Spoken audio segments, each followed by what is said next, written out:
In 2014, Rochester Cathedral had its most important manuscript, Textus Roffensis, digitized. So now anyone, not just historians and scholars, can turn the pages of this hidden treasure. What we're going to do now is take a closer look at the manuscript from the perspective of the scribe, the person responsible for putting the words on the page.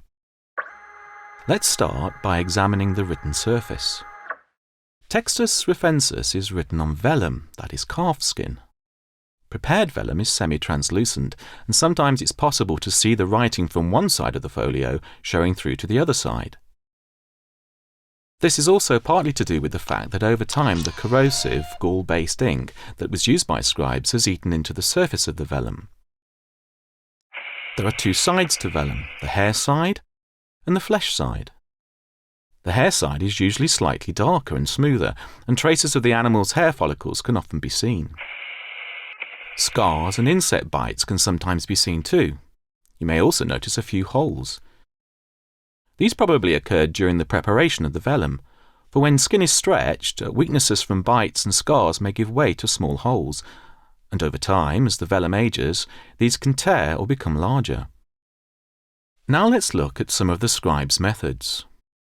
Before a medieval monk took his quill to his vellum, he had to design the layout for the script. The scribe used a pointed implement, often a knife or a stylus, to prick out small holes in the vellum, using these to guide the ruling of margins and the horizontal lines for the script. The first scribe of Textus Roffensis, working in the early 1120s, used hardpoint, a pointed implement of metal or bone, to do the ruling. This leaves a furrow one side of the folio and a ridge the other side. It's quite difficult to see. Certain folios that were added later at the end of the 12th century, written by other scribes, were ruled with lead point, the forerunner of the modern pencil, which is far easier to see. Let's move on to the handwriting in our manuscript.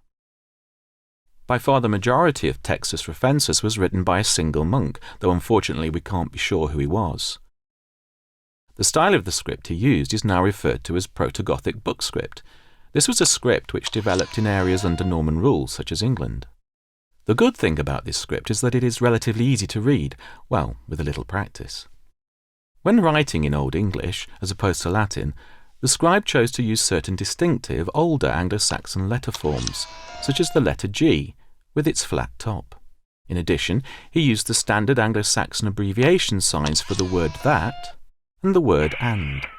Some Old English letters are not found in the Latin text, and so the scribe had to reproduce the letters thorn and eth, both of which equate to the letters th when pronounced.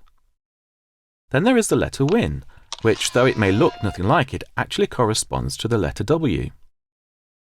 This green letter is the capital form of the letter eth. Because a number of folios were inserted into the manuscript after the original scribe had finished his work, we can actually see differences between the hands of the various scribes. One interesting example can be seen in the Latin document dealing with the maintenance of Rochester's bridge. The first half, the left side of the document, is a replacement folio, and we can see that the hand is heavier and quite different from the original hand that follows.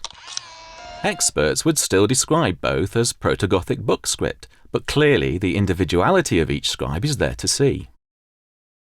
Now let's look at what we might call scribal peculiarities. On occasion, our scribe appears to have not anticipated the amount of words needed for a rubric, that's the red text of a heading. Here, the scribe has run out of space and has had to write part of the rubric vertically. Scribes, both the original and later scribes, often chose to mark out particular documents or sections of a document with symbols such as crosses, kairos, or a gallows mark. Later readers of the original work underlined certain passages or words, or even drew a pointing finger to draw attention to specific details. What happened if a scribe made a mistake? He could correct his mistakes by scraping off the ink with his knife, or, if he needed to, he could insert letters or words above the relevant line. If there was the need to add a substantial amount of text, he could use a symbol in the main body of the text and a corresponding one in a margin where he would write the missing material.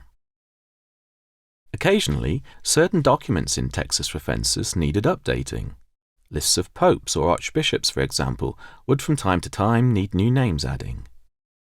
And in the case of the library catalogue, We can see on this page that a scribe has crossed out a number of titles. Perhaps they'd been listed in the wrong place.